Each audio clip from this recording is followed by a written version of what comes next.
Hello and welcome back to the Deep Dive.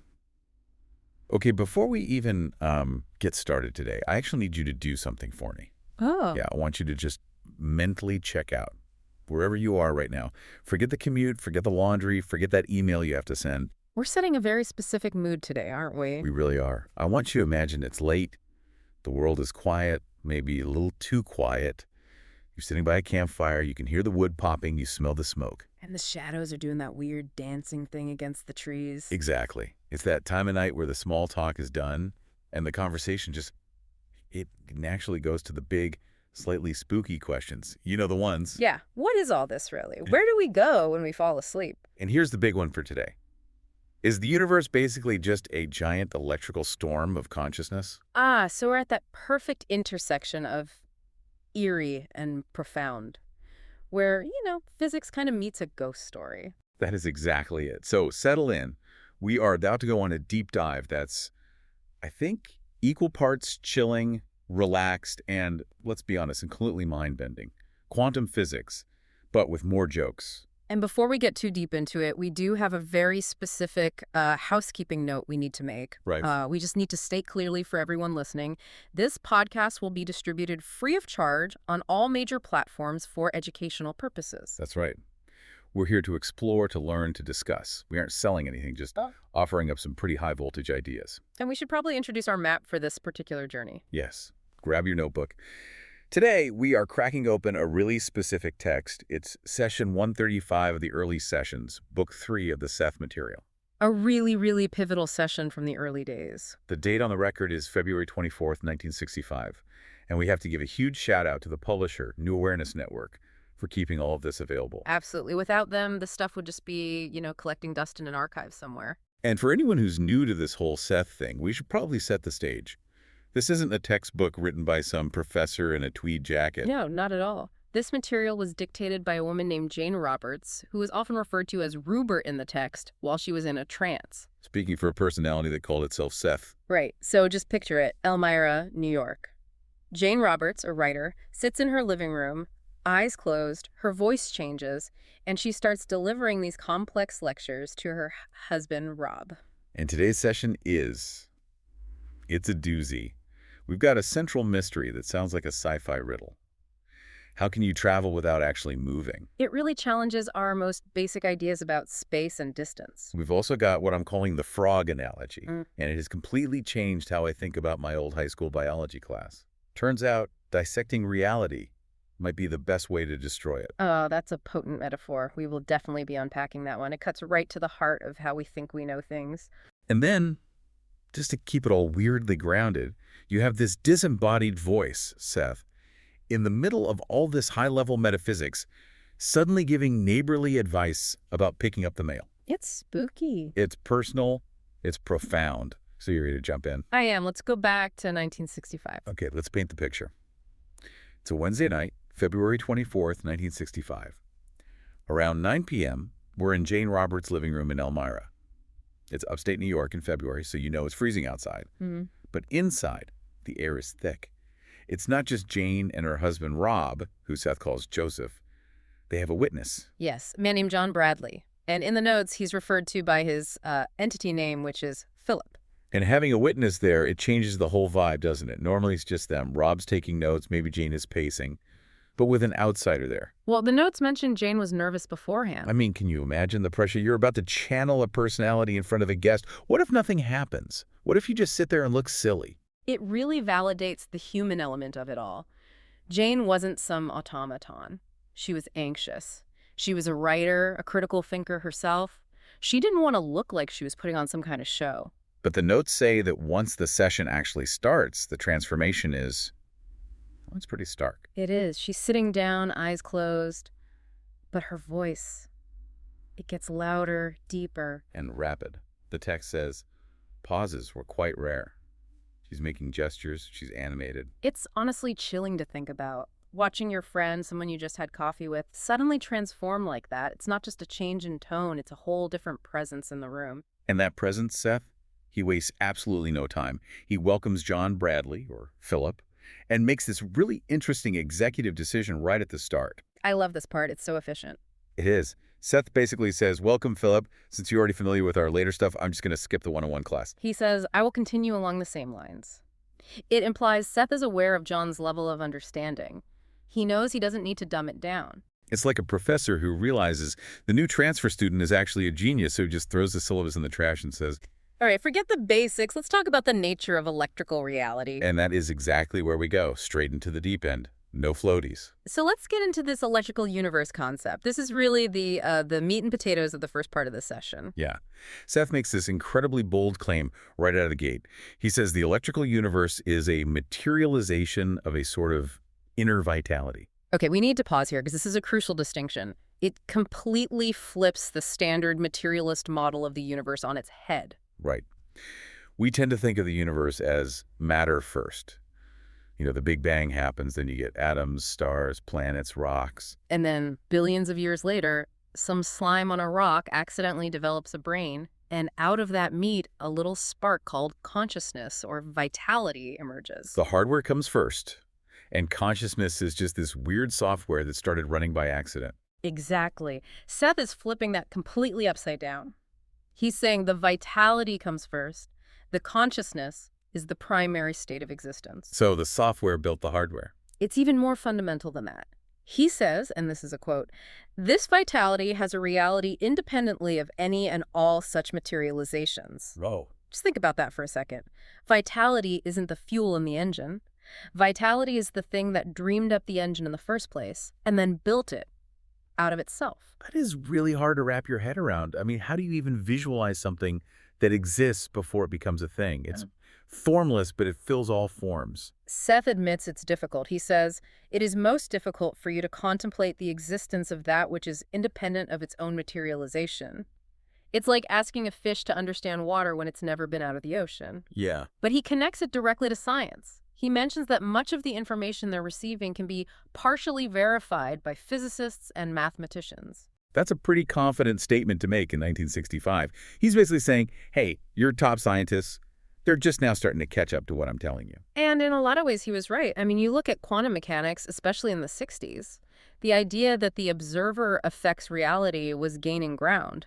The idea that matter is just condensed energy or probability waves. Seth is describing that same territory, but from the inside looking out. Precisely. Science smashes atoms to see what's inside them. They're looking from the outside in. Seth is reporting from the control room, telling us how all the dials work. He calls the physical universe camouflage, which I love. It's not fake, but it's a disguise. It masks the underlying structure, which he calls electrical reality. Okay, electrical reality. When he says electrical, are we talking about like voltage, sticking a fork in a socket, or is that a metaphor? It feels like it's a bit of both.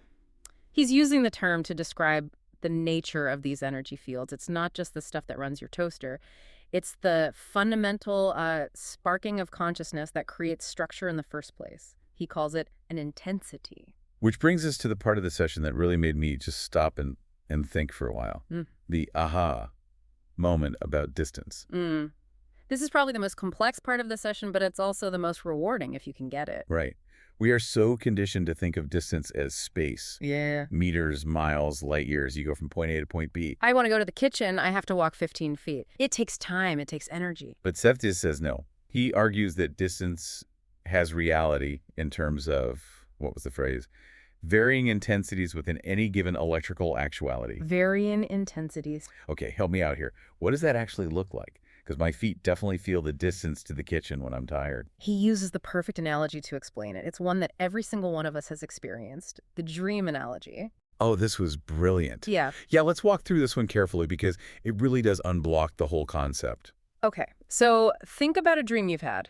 Let's say in the dream, you travel to a different country. Maybe you're walking through the streets of Rome, you see the Colosseum, you walk down a boulevard, you experience that distance. It feels totally real. You see the landscape change, you feel the movement, you feel the time it takes. But physically, your body is just lying in your bed in, I don't know, Chicago. You haven't moved an inch. Right. And Seth points this out. He says the distance in the dream does not take up space. It doesn't exist in your bedroom. You can't measure the miles you walked in Rome with a ruler on your bed. But was the distance real to the dreamer? Absolutely. In the moment, it's as real as anything. If I have a nightmare where I'm running, I can wake up with my heart pounding. That, Seth says, is how the electrical universe works. It's action within action. To travel in that reality isn't about moving through empty space. It's about changing the intensity of your focus or your state of being. So traveling is more like changing the channel on a radio. That is a great way to put it. He says traveling through such distance would involve travel through the electrical intensities. It's a shift in state, not a shift in location. You don't go to the place. You become the state of being where that place exists. This breaks my brain a little bit, but in a good way. It makes you wonder, does this explain how the inner self moves? When people talk about things like ghosts or spirits or even telepathy, are they just talking about beings who know how to navigate these intensities instead of walking down the street? That's exactly what he implies. He says this is obviously impossible for the physical camouflage self, meaning your body, which is stuck playing by the camouflage rules, but it is not impossible for the inner self. The inner self moves by changing its frequency. It changes its intensity, and suddenly it's there instead of here, because here and there are just different states of being, not different coordinates on a map. The physical camouflage self. Yeah. I just love that phrase for our body. It's like we're all wearing these disguises made of matter. It implies the physical world is the mask, and the electrical reality underneath is the actual face. The body lets us manipulate the camouflage. We can pick up a coffee cup, we can drive a car, but the inner self can manipulate the vitality directly. And he goes even deeper with this idea of impulses. He says, no electrical reality is composed of simply one impulse. Right. This touches on the incredible complexity of any given moment. We think of a moment as a single point, a snapshot, click, done. Yeah. Seth says every single one of those impulses contains an infinity of variations and ranges of intensities. It's like looking at a single pixel on your screen and then realizing that that one pixel is actually a doorway to an entire other universe. And this leads to maybe the most provocative statement in the whole session. Yeah. He says, no action basically is ever completed. Okay, hold on. No action is ever completed. That sounds exhausting. I have a to-do list that would strongly disagree with that. Well, I washed the dishes this morning. Are you telling me they're not done? In the physical camouflage sense, yes, you finished washing the dishes. But Seth is talking about the underlying electrical reality of that action.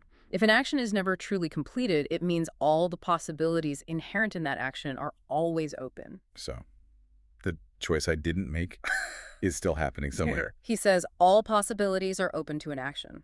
And then he says, where strong intensities are felt, then the actuality will be said to project within the field of reality. Okay, let's unpack that. Yeah. It sounds an awful lot like the multiverse theory or parallel realities without using those words. Right. He's using this language of intensities. He's suggesting that the version of reality we perceive, this room, this conversation, this specific moment, is just the version where the intensity was strong enough to project into our physical world. But the weaker intensities, Yeah. the road's not taken. Yeah. They still exist. They just didn't project into this particular camouflage. So somewhere, there's a version of this deep dive where I decided to wear a ridiculous hat. According to this theory, if the impulse existed, if the thought even crossed your mind, then that reality exists within that electrical intensity somewhere. It just didn't gather enough vitality to break through into this physical layer. Well, thank goodness for that. But think about what that means. It means nothing is ever truly lost. Every possibility plays out. It creates a universe that is just unbelievably dense with experience. But this brings up a huge conflict. If reality is this fluid, electrical, intensity-based thing, how do we even begin to study it?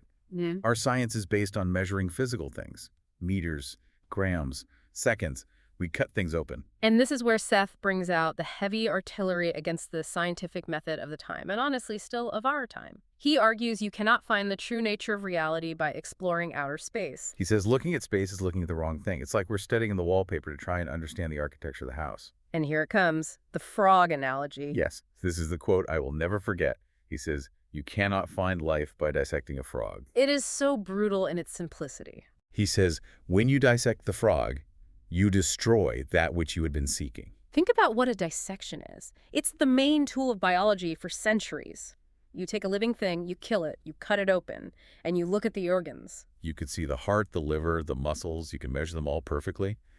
But where's the life? It's gone. You had to kill it to look for it. Exactly.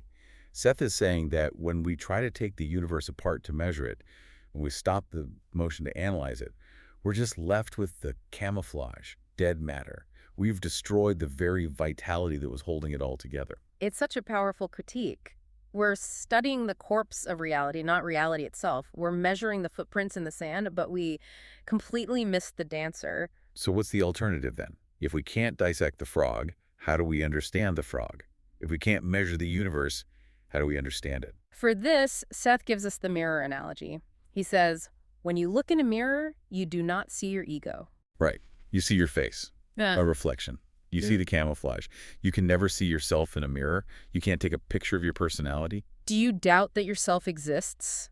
No, of course not. I know I'm me. I can feel my own existence from the inside out. You experience it directly, and that's Seth's key.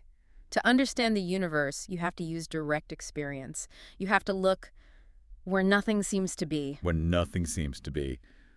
That sounds like a riddle. He's talking about the inner senses. Instead of looking out at the stars to find the nature of distance, you look inward at your own consciousness. That's where the electrical universe is actually accessible. You don't measure it. You become it. Which is the perfect transition into the homework assignment he gives them. Yeah. Because he's not just lecturing them, he expects them to actually do this stuff. Oh, he's a trainer, not just a philosopher. And he can be quite the taskmaster. He basically admonishes Joseph and Ruburt for slacking off. I laughed out loud at this part. He tells them, lately in this respect, you do not exactly deserve a gold star. Can you imagine? You're channeling this cosmic entity with the secrets to the universe, and he's telling you you don't get a gold star because you skipped your homework. It's so humanizing. It makes Seth feel like a teacher or a mentor, not just this weird disembodied voice. And the homework is these psychological time experiments. Yes, often called psi time in the later material. What are the instructions here? What exactly are they supposed to be doing? He's very specific. He says to keep the experiments to 30 minutes, and he actually critiques Jane's approach. He says Ruburt either goes overboard and overdoes or does nothing. And Rob, he says, tends to do nothing. It's the classic group project dynamic. One person tries way too hard and the other one slacks off. And the goal of these experiments is for them to try and experience that distance within action directly.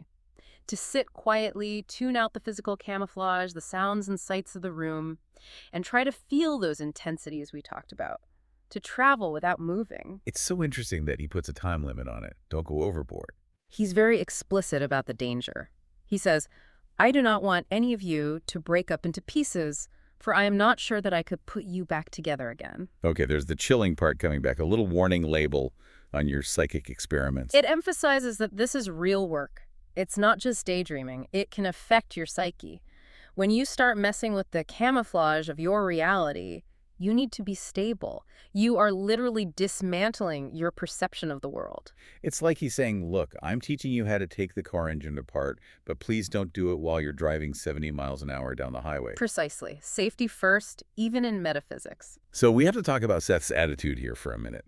Because if you're listening to this and thinking, wow, this sounds really spiritual or religious, Seth would probably roll his eyes at you. He absolutely would. He anticipates the critics who might say he's not spiritual enough or that this doesn't sound like some angelic wisdom from on high. He has that great line, I have never pretended to be the Holy Ghost. He is so clear on this. He really attacks the concept of duality. The idea that you have spirit up here, all holy and pure, and then you have the body down here, all dirty and physical. Seth calls that an artificial split.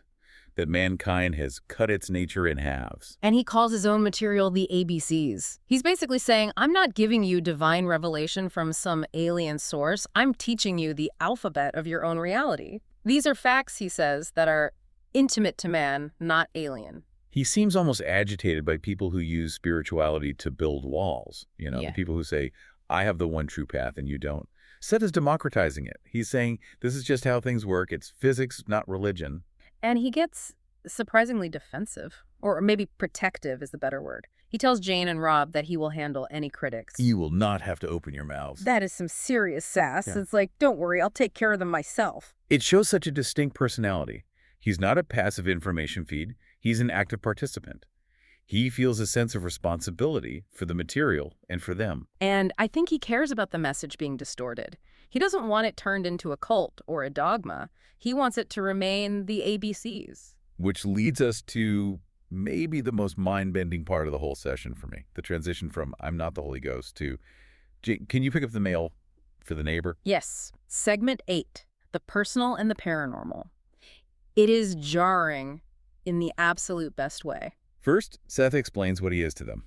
He says, I still exist in electrically coded data within or about yourself. That phrase, electrically coded data, fits so perfectly with his whole description of the universe. He's an independent personality, but he's accessible because he's encoded in the same electrical reality they are. He's like a program running on the universal operating system. In a way, yeah. He's data that has achieved consciousness. But then, like you said, he just pivots to Miss Callahan. Miss Callahan is their neighbor. And Seth, this cosmic entity who's just been explaining the fundamental nature of time and space, suddenly says, I would suggest that Ruburt, for a period of 3 or 4 days, brings up the mail to Miss Callahan. And he even explains why.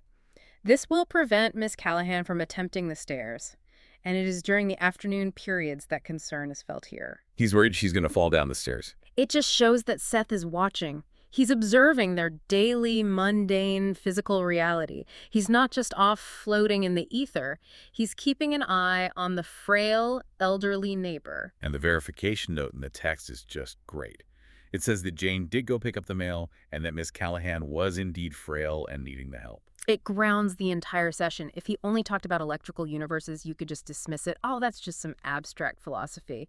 But when he says, hey, help the lady in apartment 4B because her hip is bothering her, it makes the connection between the inner vitality and the physical world so concrete. It's neighborly advice from the beyond. Love thy neighbor, but in the most practical way possible. Carry thy neighbor's mail. Exactly. It shows that compassion translates across all these intensities. But he doesn't leave it entirely on that wholesome note. He leaves them with a mystery. The predictions. He mentions that some future event is going to bind the three of them, Jane, Rob, and the witness, John, together. And then, right at the very end, he gives Rob, or Joseph, a little puzzle. The number 5, a Saturday evening. That's it. That's the whole clue. The number 5, a Saturday evening. And he refuses to elaborate. And that is all I will say. I love that. It's playful. It keeps them guessing. It keeps them engaged. It forces them to pay attention to their own lives, to look for the connections. It turns their daily existence into a kind of scavenger hunt for meaning. It validates that idea that action is never completed. The puzzle is just beginning. So we've covered a lot of ground. From a living room in 1965 to the fabric of an electrical universe, we've dissected frogs, looked in mirrors, and picked up the mail. It's a very, very dense session. If we have to boil it all down, what are the key takeaways? What should you, listening right now, put in your pocket from this deep dive? I think there are 4 main pillars from this session. First, vitality is primary. The universe isn't dead matter. It's living vitality projecting itself into form. The software creates the hardware. It's okay.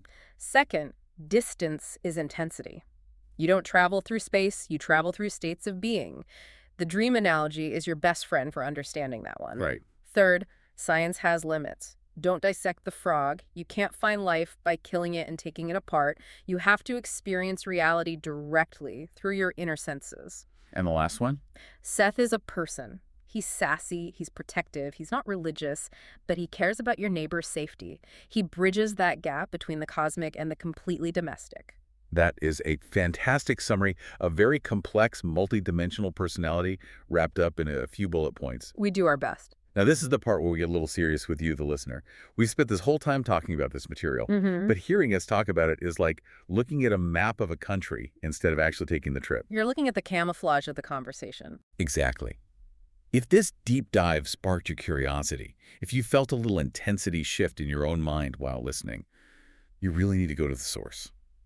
The Seth material is vast. Session 135 is just one tiny piece. We strongly, strongly encourage you to study the books for yourself. You can find them at the New Awareness Network website. Just go to sethcenter.com/the early sessions. Seriously, go there. Read the actual words. There's an energy in the text itself that we just can't fully replicate here. It's an experience of its own. It really interacts with you as you read it. And I want to leave you with one final thought to mull over tonight. Something based on that concept that action is never completed. Let's hear it. If no action you take is ever truly finished, if the choice you didn't make is still playing out in a different intensity, where are those other versions of you right now? And are they wondering about you? That is a thought that will keep you awake. In the best way possible. Thank you so much for diving deep with us. It has been a real pleasure. Keep exploring the intensities. We will see you in the next reality.